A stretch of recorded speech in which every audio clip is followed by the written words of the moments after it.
হায় যুবক, এটাই বারবার খবর আসবে। প্রতিটা মিথ্যা, প্রতিটা জুলুম, প্রতিটা অন্যায়, প্রতিটা চুরি, প্রতিটা ডাকাতি, প্রতিটা জিনা, প্রতিটা ব্যভিচার, প্রতিটা মদ, প্রতিটা জুয়া, প্রতিটা অসভ্যতা, উলঙ্গতা, বেহায়াপনা, অশ্লীলতা, বেপরদিগি, বেহায়াপনা, কুফর, শিরিক, সমস্ত নাফরমানির বদলায় যুগে যুগে ব্যক্তি, সমাজ, জাতিকে আল্লাহ তাআলা বারবার বারবার ধ্বংস করে দিয়েছে। কেউ টিকে নাই। নাফরমান তুমিও টিকবা না। যে যুবক 24 ঘন্টা নারী দেখো, মোবাইলে অস্থির ছবি দেখো, আজ না হোক কাল নওজোয়ান তুমি লাঞ্ছিত হবাই। এই পৃথিবী তোমারে ঘৃণাই করবে, সুযোগ পাইলে তোমার কপালে থুতু মারবে, থুতুই মারবে। দুনিয়া ভোগ করো, অসুবিধা নাই আব্বা। নারী দেখো, ছবি দেখো, বেনামাজি রং তামাশার জিন্দিগি পালন করো আব্বা। তবে এটাই মনে রাখো, এটাই মনে রাখো, পৃথিবী তোমারে ঘৃণাই করবে। কোনো নাফরমান পৃথিবীতে সম্মানিত হয় না, শ্রদ্ধার সাথে স্মরণ হয় না, হয় না রে আব্বা। দুনিয়া ভোগ করতে পারে কিন্তু শ্রদ্ধার সাথে স্মরণ হয় না। ফেরাউন দুনিয়া ভোগ করছে, ফেরাউন বাদশা ছিল। 40 বছর আমরা তাফসিরে পড়ছি, 40 বছরে একটানা ফেরাউনের কোনো সর্দি, কাশি, মাথা ব্যথা, জ্বর, ঠান্ডা, এক সুতা কোনো ব্যারাম হয় নাই। 40 বছর একটা কাশি দেয় নাই কোনোদিন ফেরাউন। 40 বছর দুনিয়া এমন ভোগ করছে যে দুনিয়াতে এক বিন্দু রোগ বালাই ছিল না। কিন্তু আজকে 1000 বছর পরে এই বেঈমান দুনিয়া তো ভোগ করছিল ফেরাউন, কিন্তু পৃথিবীর মানুষ কোনো কুত্তার নামও রাখে না। ফেরাউন এই নাম কোনো কুত্তার নামও নেই। নমরুদ এটা কোনো কুত্তার নামও কেউ রাখেন। আবু জেহেল, আবুল আহাবের নাম পৃথিবীর মানুষ কোনো জানোয়ারের নামও রাখেন। অথচ মানুষ ইউরোপে কুকুরের নাম রাখে, পোষা কুকুরের কি রাখে? নাম রাখে। তো তাহলে আমরা না মুসলমান, ফেরাউন নমরুদরে আমরা পছন্দ করি না, তোদের সমস্যা কি? তোরা নাম রাখ। বুঝেন নাই কথাটা? ওরা রাখে না কেন? কিন্তু 1450 বছর আগের এক কালো গোলাম, এক কৃতদাস, কালো নিগ্রু আল্লাহকে রাজি করে গেছে, নবী সাল্লাল্লাহু আলাইহি সাল্লামকে সন্তুষ্ট করেছে। 1450 বছর, 1447 হিজরি, এখন 1450 বছর পরেও আজও সেই কালো গোলামের নামে লক্ষ কোটি ইমানদার সন্তানের নাম বেলাল। বেলাল আজও আছে। বেলাল কি? বেলাল আজও আছে। হ্যাঁ, অতএব আমি অনুরোধ করলাম, এই রাত গভীরে মনে করাইতে চাই, একটা বাবা, একটা যুবক, আমার অনুরোধ এটাই। আমি লম্বা করব না, কিন্তু আমি অনুরোধ বলছি যে আত্ম অনুভূতি চাই। এই পৃথিবী, এই সমাজ, এই নওজোয়ান বাপ, তোমার আমার মৃত্যুতেও পৃথিবী থাকবে। যেদিন তোমার মৃত্যু হবে সেদিনও সূর্য উঠবে, চাঁদ উঠবে। এই রং তামাশার পৃথিবীতে অনেকে নাচবে, গাইবে, ফুর্তি করবে, ভোগ বিলাসিতায় পড়ে থাকবে, কিন্তু খোদার কসম, মাটির উপরের এই দুনিয়া একদিন তোমারে ধাক্কা দিয়া কবরে ফেলাই দিবে। সেদিন আর কাউরে পাশে পাইতে না, সেদিন আর কাউকে পাশে পাবা না, আর কাউকে না, আর কাউকে না। আল্লাহ তাআলা, নবী সাল্লাল্লাহু আলাইহি সাল্লাম বলছে, আমার উম্মত শুনো, আমি নিজে হাদিসে পড়ছি বাবা, নবীজি বলছে প্রত্যেকটা পাপী নাফরমান তাকে যখন লাশের খাটের মধ্যেও চড়ানো হয়, তখন কান্দে নিলে, কবরস্থানের দিকে রওনা দিলে, প্রত্যেকটা পাপী নাফরমান তওবা না করে যার মৃত্যু হয়েছে, কবিরা গুনার মধ্যে লিপ্ত ছিল, পাপে, কুফরে, শিরিকে, নাফরমানিতে, মদে, জুয়ায়, চুরি, ডাকাতিতে, হারাম উপার্জনে, বেহায়া, বেপরদিগি নারী, আল্লাহ রাসূল সাল্লাল্লাহু আলাইহি সাল্লাম বলে, যখন কবরস্থানের দিকে তাকে রওনা দেয়, সে এমন বিকট চিৎকার করে, চিল্লায়, আর বলে, ইয়া ওয়াইলাহা ইলা আইনা তুকাদ্দিমুন, এই আমার স্বজনরা, আফসোস, তোমরা আমারে কই নিয়ে যাচ্ছ? কেন নিয়ে যাচ্ছ? আল্লাহর নবী সাল্লাল্লাহু আলাইহি সাল্লাম বলেন, হে আমার উম্মত, আল্লাহর সমস্ত সৃষ্টি একমাত্র ইল্লা সাকালাইন, মানুষ এবং জিন ব্যতীত আল্লাহর বাকি সৃষ্টি এই বেঈমান, এই নাফরমান পাপীর চিৎকার শুনতে পায়। আল্লাহর নবী বলেন, যদি কোনো মানুষ, পৃথিবীর সমস্ত মানুষ যদি একসাথে এক মাঠে দাঁড়ানো অবস্থায় ওই নাফরমান শুধু কবরের দিকে যাওয়ার সময় যে চিৎকার দেয়, আল্লাহর কসম নবী বলছে, যদি ওই চিৎকার শুধু পৃথিবীর সব মানুষ একবার শুনতো তো সমস্ত মানুষ চিৎকার দিয়া বেহুশ হইয়া পড়ে থাকতো, আর এরপরে কোনোদিন কোনো মানুষ কারো লাশ কাঁধে নিত না। তুমি খামখেয়ালি মনে করছো, তোমরা অনেক ছেলে বাবা অনেক বেশি খামখেয়ালি করো। এত কম বয়সে মুসলমানের বাচ্চা এত দুষ্ট হয় না। 14-16 বছরে, 18 বছরে এক একজনে চেহারা দেখলেই বোঝা যায়। এই পরিমাণ নারী দেখে ফেলছো, এই পরিমাণ উলঙ্গ ছবি দেখে ফেলছো, এই পরিমাণ জিনা ব্যভিচারের অসভ্যতার নোংরামি মোবাইলে দেখে ফেলেছ। হতে পারে অচিরেই বিবাহিত জীবনে আর সুখ মিলবে না।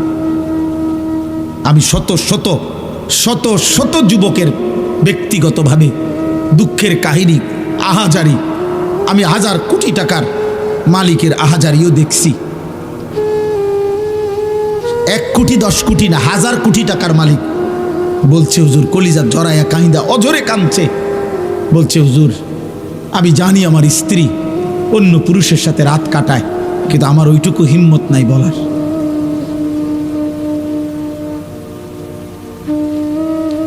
আমি সবাইরে দোষারোপ করছি না, যে ভালো তো ভালোই, তোমরা মনে করতে আসো আর কি, আহা মোবাইলের ওই নর্তকী তোম করে সুখ দিতেছে না রে আব্বা, শেষ করে দিচ্ছে। অনেক ছেলের দেখেন চেহারা দেখলেই বোঝা যায় চোখ ভিতরে ঢুকে গেছে। এত কম বয়সে বাবা চেহারা এত কালো হওয়ার কথা না, এত কম বয়সে আরেকটু ডর ভয় থাকার কথা। ওই দেখেন ওইখানে ছেলেরা হাসতেছে, মানে ওরা ওদের ফাইজলামি করতেছে, দেখছেন? ওই দেখেন, কে বলবে ওদেরকে, কে ফিরাবে? কেউ নাই। আরে টাকায় লাভ কি? বয়স্ক লোকরা চা দোকানে গ্রুপে গ্রুপে 10 জন 12 জন করে করে চাচারা জ্যাঠারা চা দোয়ানে বইয়া বইয়া বিড়ি খাইতেছে, গপ করতেছে। কি বুঝতে আছো দেশের অবস্থা কোন দিকে যাইব মনে হয়? বুঝেন না? হ্যাঁ, গপ মারতে আছে, বুদ্ধি দিতে আছে, অনবরত চা বেচতে আছে। চা দোকানদারে কজা মাশাআল্লাহ, আপনার মতো বুদ্ধিজীবী থাকতে আমার দোহান আল্লাহর রহমতে রমরমা। হ্যাঁ, দোকানদারে কবে যা ভাই, তারও 10,000 ইট আনা, বিল্ডিংয়ের কাম দর।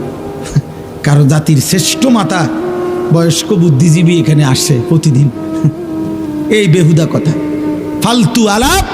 চোখের সামনে একটা ছেলে নামাজ পড়ে না, চোখের সামনে মেয়েগুলো বেপর্দা চলতেছে। আহা, বয়স্ক মানুষ তো এতটুকু বলতে পারে যে আমাদের কোনো করণীয় আছে কিনা। 10 জন মুরব্বীতে কমপক্ষে দূর কইতে তো পারে, কমপক্ষে ও আমগো কিছু করার আসেনি, আমরা কিছু করতে পারি কিনা, কারো কোনো মাথা ব্যথা।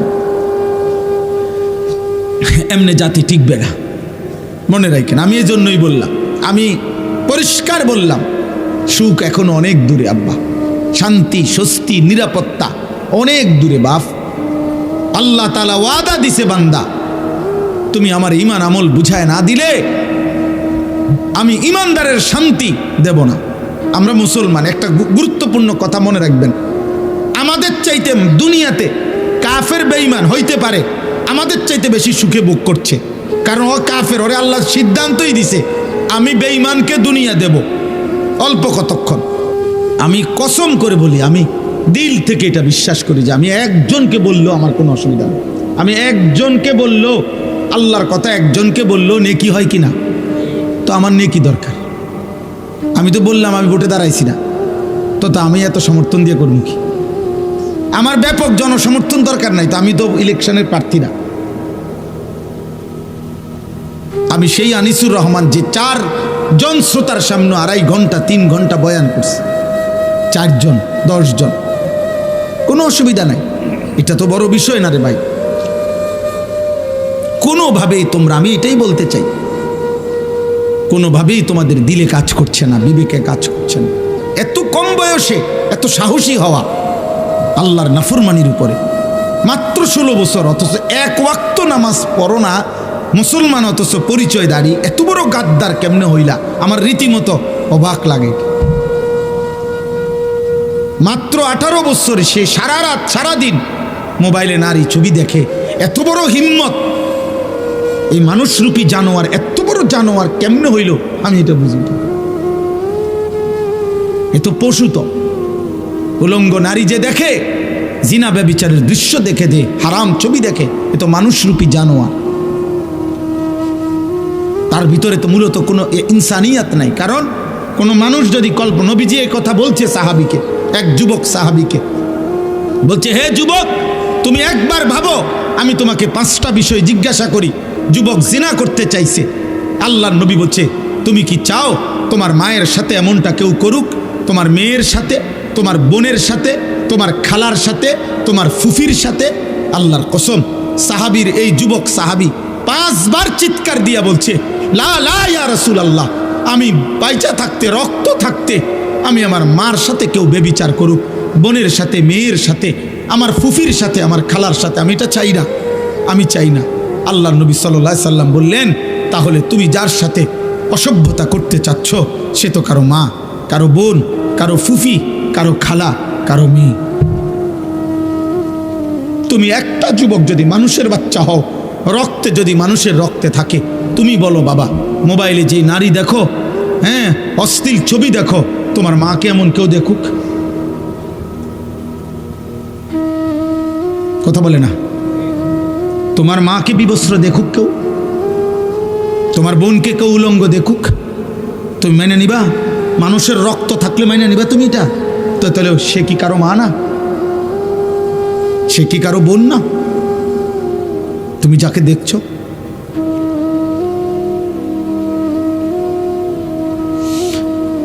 আর যদি বলো ওই দেখায় কেন, তো তুমি তাহলে ভাবো ওর আছেটাই কি, আর যা ছিল তো সে দেখাইয়ে ফেললো। এই জন্য কোন সুস্থ রুচি সম্পন্ন মানুষ কোনো পচা দুর্গন্ধযুক্ত, যেটার থেকে গন্ধ ছুটছে এমন খাবার মুখে দেয় না। ঠিক কোন সুস্থ বিবেকবান, খোদার কসম ইমানদার কোন যুবক, বেহায়া বেপর্দা, যেটার থেকে দুর্গন্ধ ছুটছে, এরকম দুর্গন্ধ কোন কন্যা নারী, বেহায়া নারীর সাথে সামান্যতম ভালোবাসার কোন সম্পর্ক, হারাম কোন সম্পর্ক কল্পনাও করতে পারে না। বেপর্দা বেহায়া নারীর সাথে যে সম্পর্ক করতে চায় মেয়ের সাথে, মনে করতে হবে বেটা তার রুচিতে সমস্যা, তোর নাকে সর্দি, তোর নাকে দুর্গন্ধ লাগে না, দুর্গন্ধ লাগে না। এই জন্য আব্বা আমি বলতে চাইলাম এতটুকুই কথা। আমার মূল বক্তব্য, আমরা আমাদের মহান আল্লাহ, আমাদের সৃষ্টিকর্তা, আমরা এখানে যারা বসছি, আমরা মুসলমান। ঘুরে ফিরে সকালে কিংবা দুপুরে, রাতে কিংবা দিনে, শিশু কিংবা যুবক বৃদ্ধ, আমরা শেষ পরিচয় আমাদের, আমরা মুসলিম। আমরা চাইলেই এই পরিচয় আমরা সরাইয়ে দিতে পারবো না। অতএব মুসলিম হিসাবে চান আমরা যেন আল্লাহর গোলামি করি, আল্লাহকে ভয় করি, একটা একটা গুনাহ যেন ছেড়ে দেই, আল্লাহ তাআলার আদেশ যেন পালন করি, এটাই আল্লাহ আমাদের কাছে চায়। আর এরই নাম তাকওয়া। তাকওয়া তাকওয়া। আল্লাহ বলে, বান্দা তুমি যেহেতু মুমিন, তুমি যেহেতু মুসলমান, আমি তোমার কাছে চাই ইত্তাকুল্লাহ ইত্তাকুল্লাহ ইত্তাকুল্লাহ, আল্লাহকে ভয় করো, আল্লাহকে ভয় করো, আল্লাহকে ভয় করো। আল্লাহ যেন আমারে ডাক দিয়ে বলে, আনিস, কেউ আমারে না মানুক, তুমি না মুমিন, তুমি না বললা মুসলমান, তো তুমি আমারে মানো। কেউ আমারে সেজদা না দোক, তো তুমি না বলছো তুমি মুসলমান, তুমি না বললা তুমি লা ইলাহা ইল্লাল্লাহ মানো, তুমি না বললা তুমি মুহাম্মাদুর রাসূলুল্লাহ মানো, তো তুমি সেজদা দাও।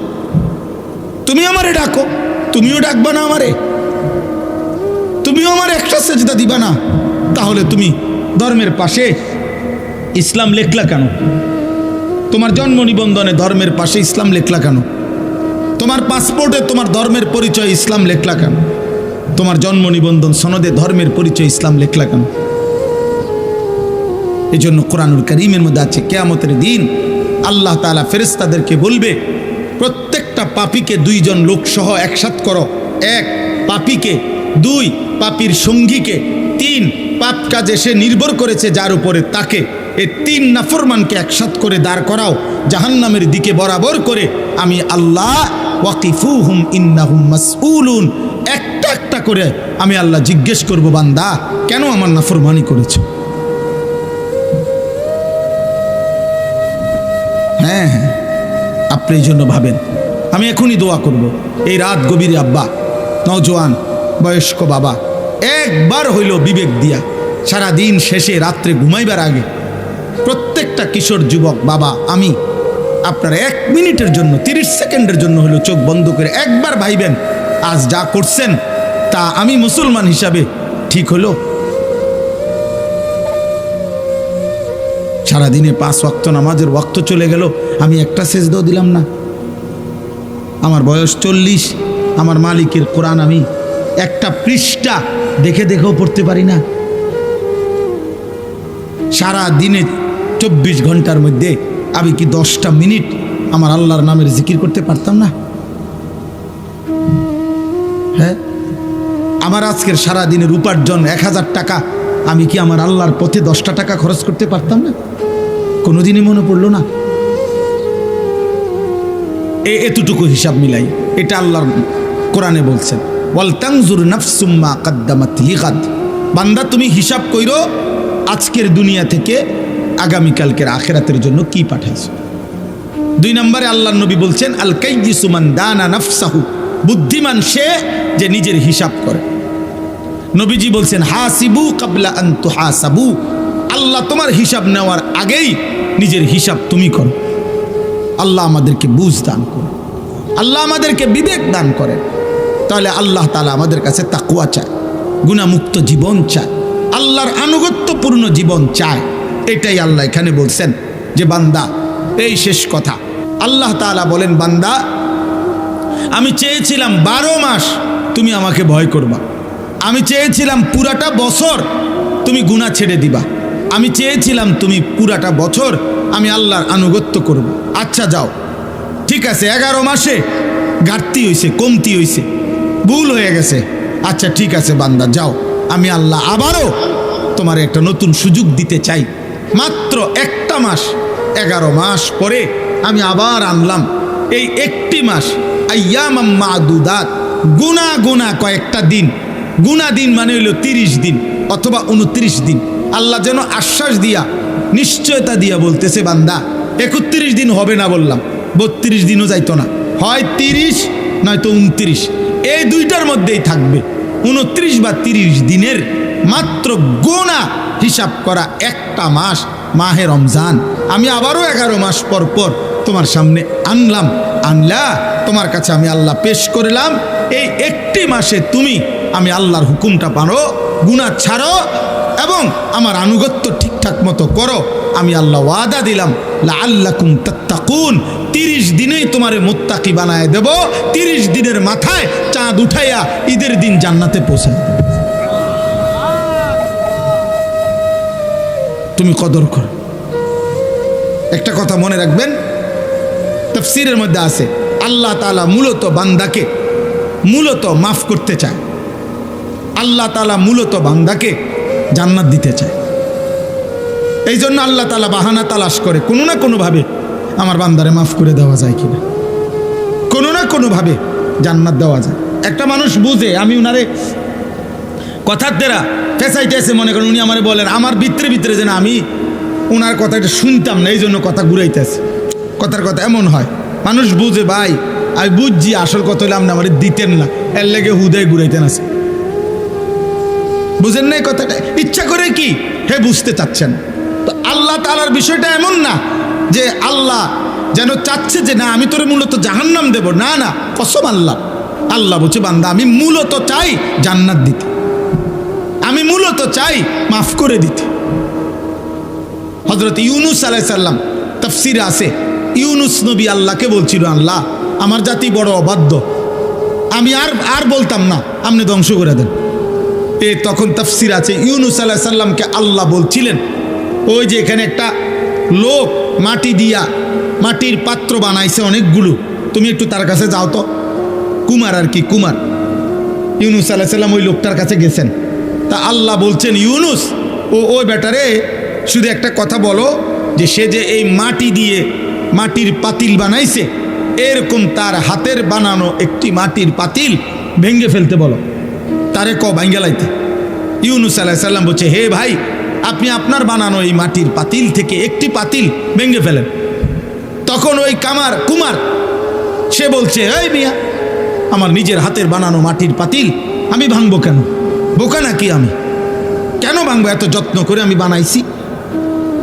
আল্লাহর কসম, ইউনুস আলাইহিস সালামকে আল্লাহ তাআলা তখন ডাক দিয়ে বললেন, ইউনুস, মাটির পাতিল যে বানায়, এমন এক মানুষ যদি এক সাধারণ মাটির পাতিল নিজের হাতে বানানো ভাঙতে না চায়, আমি যারে মায়ের পেটে 9 মাস রেখে নিজের হাতে সাজাইছিলাম, আমার দেওয়া চোখ নাক কান দিয়ে আমি বানাইছি যারে, আমার সেই বান্দাকে আমি কেমনে জাহান্নাম দিই? আমি ধ্বংস করে দেব কেন? ও যদি তার মাটির পাতিল ভাঙতে না চায়, আমি আমার এমন যত্নে গড়া বান্দাকে জাহান্নাম দেব কেন? ধ্বংস করে দেব কেন? আমি অপেক্ষায় থাকি মাফ করতে। আমার বান্দা কোনো দিন যদি 1 ফোঁটা রাত গভীরে চোখের পানি ফেলে, আমি ওরে মাফ করে দেব। যদি বলে বান্দা আল্লাহ গুনাহ অনেক বেশি, আল্লাহ বলবে সমুদ্রের ফেনার চাইতেও বেশি। বান্দা বলবে না। আল্লাহ বলবে আসমান পরিমাণ উচ্চতার চাইতেও বেশি। বান্দা বলবে না। তা আল্লাহ বলবেন, বান্দা আমি তো আসমান ছোঁয়া পর্যন্ত গুনাহ মাফ করতে রাজি, আমি তো সমুদ্রের ফেনার চাইতেও বেশি গুনাহ মাফ করতে রাজি। এত সুযোগের পরেও যে বান্দা আল্লাহকে ডাকে না, সেজদা করে না, গুনাহ মাফ চায়, ঠিক আছে বদনসিব, তুমি তোমার জীবন চালাও। কে কার জন্য আটকাইবে? আমরা কারো জন্য কেউ আটকায় না। আমি আবারও বলছি, শেষ কথা, কিশোর যুবক, মনে রাখো, স্বার্থপর এই দুনিয়া এত যান্ত্রিক, দুনিয়া এখন এত কঠিন বাস্তবতা যে আপন জনরাও ব্যস্ত, যার কারণে তুমি যদি নিজে নিজে নষ্ট হইয়া চরিত্রহীন হইয়া যাও, পচ্চা গইল্লা গন্ধ ছোটে, তোমারে কেউ টাইনা ধরবে, কেউ ফিরাইব, এই টাইম কারো হাতে না। আমার এই কথা এক ছেলে হলে মনে, বাস্তবতা বড় কঠিন এখন। কারণ মানুষের এখন উপার্জন দরকার বেশি। 10 টাকার পণ্য 1000 টাকা। মানুষ, আমরা আগে পুরা বাড়ি, মনে করেন আমাকে মুরব্বীরাও বলবেন, আমরাও তো ছোটবেলায় দেখছি, পুরা বাড়ি বাপ চাচা জেডা প্রত্যেকের ঘরের মানুষ যদি মিলে 30 জনও হয়, 40 জনও হয়, তো পুকুরের কোন এক বাথরুম নাকি ওইখানে তো পুরা বাড়িওয়ালারা গেছে না? তাহলে আগে তো এভাবে জরুরত ছাড়ছে, কিন্তু এখন 6টা রুম 6টা বাথরুম। কথা বলে না? 4টা রুম 4টা কি বাথরুম, প্রত্যেক রুম অ্যাটাচড বাথরুম। তাহলে এই ব্যক্তির খরচ বাইরে গেল কিনা? খরচ বেড়ে গেল না? তার বিল্ডিংটার খরচ বাইরে গেল না? এখন সব কিছুতে মানুষের এখন সম্পদ দরকার বেশি, টাকা, উপভোগ। মুশরিকরা এই পাশ্চাত্য এত বেশি চাকচিক্য করে দুনিয়া আমাদের সামনে দিচ্ছে, প্রতিনিয়ত প্রযুক্তি, গতি, আরো রং ঢং, যার কারণে মানুষ বেহাল, আরো টাকা দরকার। তাহলে এখন কে কার সময় নিবে? এই জন্য বাবা আজকে 15 দিন না, আজকে 1 বছরও বাপে জানে না তার ছেলে যে 1 ওয়াক্ত নামাজ পড়ে। এবারও সময় নেই। এবার এক কথা, যা টাকা লাগে তোর মার কাছে রাখিয়া গেছি, টিয়া নিস, পেটের বুক লাগলে ভাত খাইয়ে যাইস। এবার তোর মতো করে তুই বড় আব্বা, তুই মানুষ হ, নইলে জানোয়ার হ, নয় নারী দেখ, নয় ছবি দেখ, নয় জিনা কর, বেবিচার কর, মদ খা, নয়তো জুয়া খেল, অসৎ বন্ধুদের সাথে, তোর চুল তোর মতো, তোর চেহারা তোর মতো, কিসের আল্লাহ, কিসের খোদা, কিসের নবী, কিসের রাসূল, তোর মতো তুই যা। কারো হাতে সময় নেই, কারো হাতে সময় নেই। এই হলো মূল বিষয়।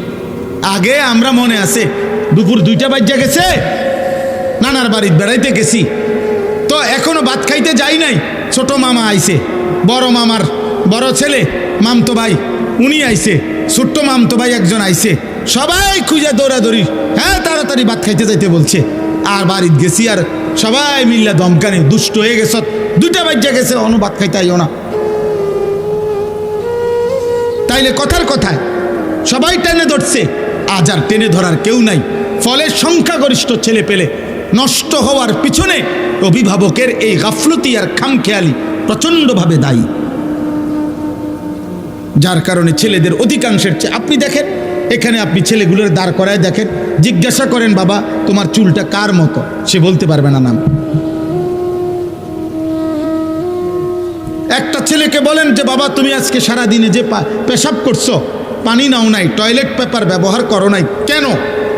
আর এটা তুমি কি একবার কুত্তা দেখছো যে কুত্তার সাথে মিলে নাকি মানুষের সাথে মিলে? তুমি একটাবার দেখো।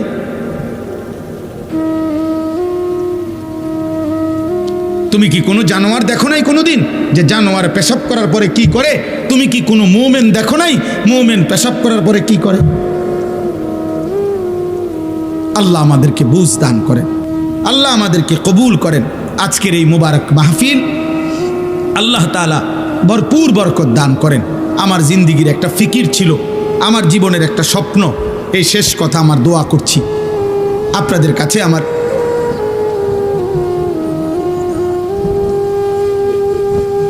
আমাদের প্রত্যেকেই, আমার একটা জিন্দিগির ইচ্ছা আকাঙ্ক্ষা, আমরা প্রত্যেকেই যেন আলহামদুলিল্লাহ এই কিশোর নওজোয়ান মুসলমানের সন্তান, এরা যেন আল্লাহমুখী হয়, আখিরাতমুখী হয়।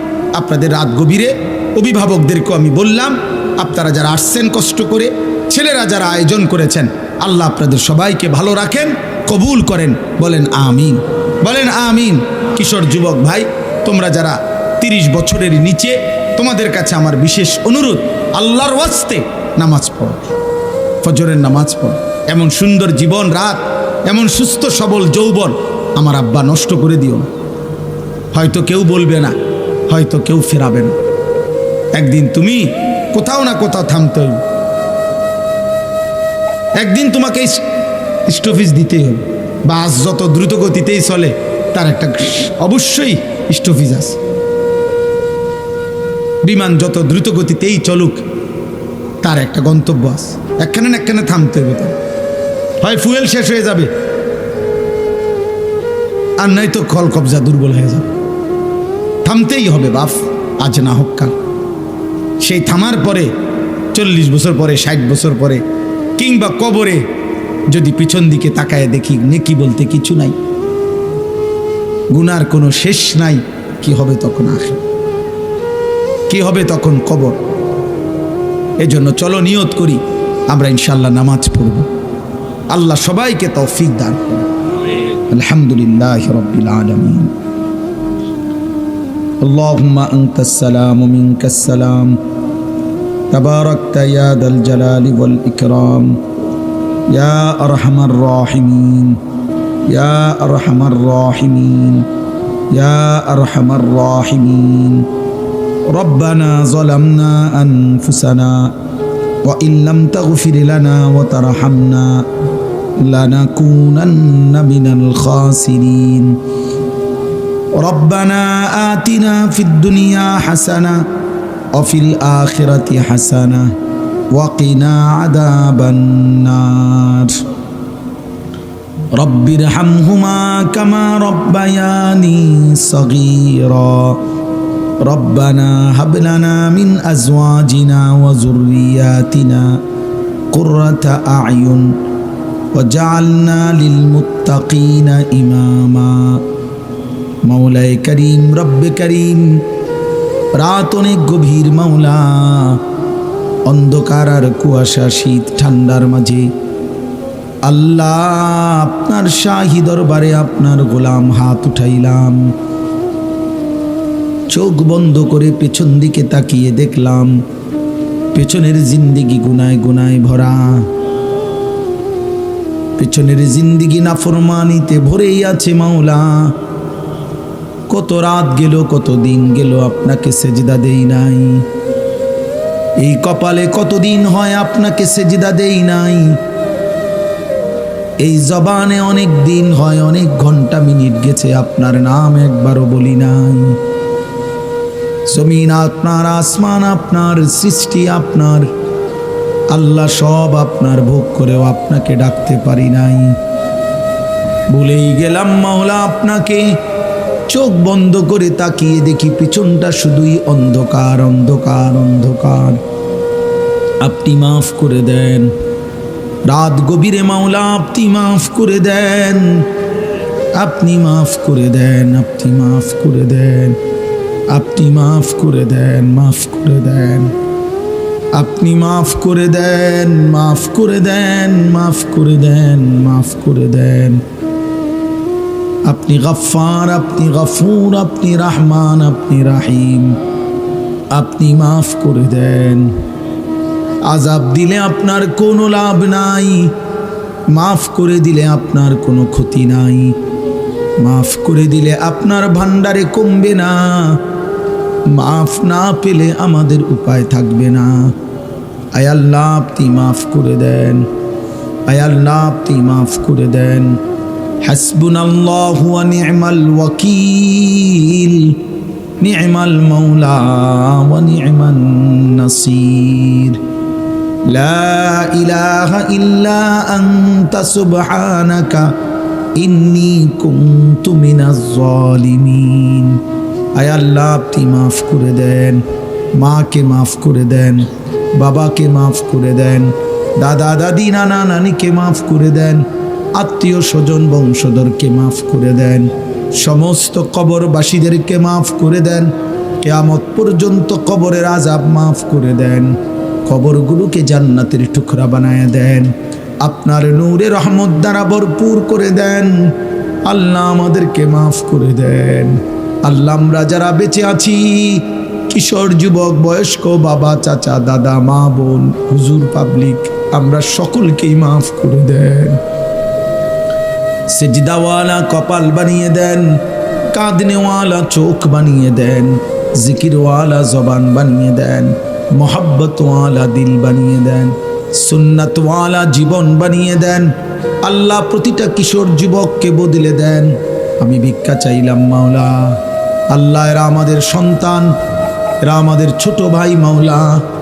অনেক দিন হয়েছে অনেকে নামাজ পড়ে নাই, সেজদা দেয় নাই। আল্লাহ আমার সন্তানদের পক্ষ থেকে আমি মাফ চাইছি, ছোট ভাইদের পক্ষ থেকে আমি মাফ চাইছি মাওলা, মাফ করে দেন, মাফ করে দেন।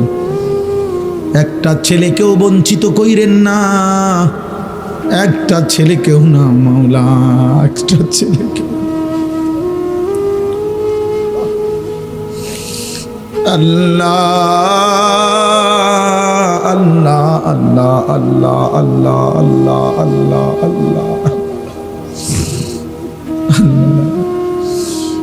বাবা চাচা দাদাদেরকে আরো বেশি নেক আমলের তৌফিক দেন, মা বোনদেরকে পর্দা পশিদা দান করেন, মা ফাতেমা রাবেয়া বসরিয়ার মতো বানিয়ে দেন, উলামায়ে কেরামকে হায়াতে তৈয়বা আফিয়া দান করেন। দূর দূরান্ত আশপাশ থেকে যে যেখান থেকে এসেছে আল্লাহ সবাইকে কবুল আর মনসুর করেন।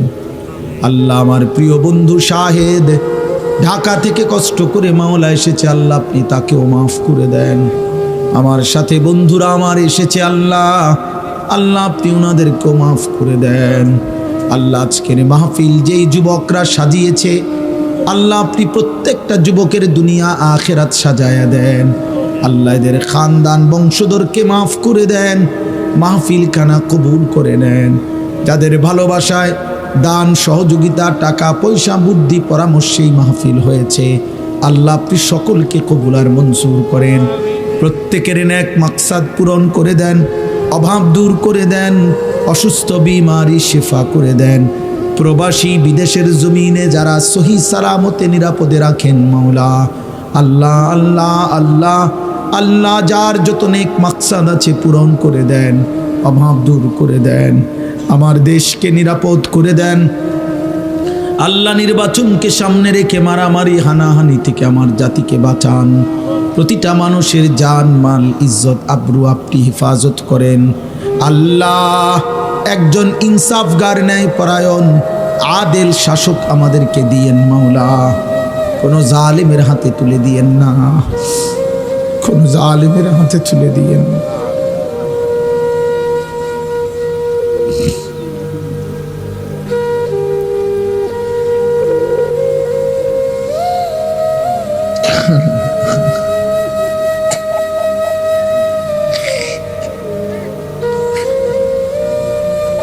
জালেমের হাতে তুলে দিয়ে না রে মাওলা।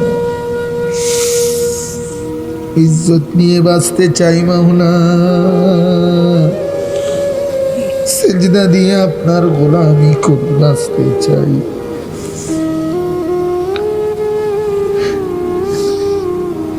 আল্লাহ, বিবি বাচ্চাকে ঈমান আমলের উপরে রেখে যেতে চাই, আপনি দয়া করে মাফ করে দেন। রব্বির হামহুমা কামা রব্বায়ানি সগীরা,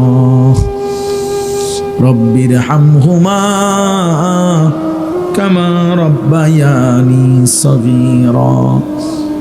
সুবহান রাব্বিকা রব্বিল ইজ্জাতি আম্মা ইয়াসিফুন ওয়া সালামুন আলাল মুরসালিন ওয়ালহামদুলিল্লাহ। অনেক ঘাম, অনেক মেহনতে দৌড়াদৌড়ি করে মাহফিল।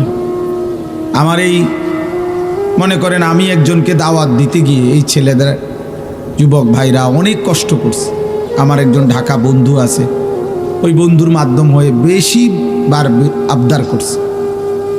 তো সব মিলাইয়া এভাবে প্রত্যেকটা ওয়াইসকে অনেক কষ্ট করে দাওয়াত দিছে। এই পোস্টার, হ্যান্ডবিল, এত বড় প্যান্ডেল, এই সব কিছু একটা উদ্দেশ্যটা হলো আখেরাতের একটু উপকার, সওয়াব হওয়া, নেকি হওয়া,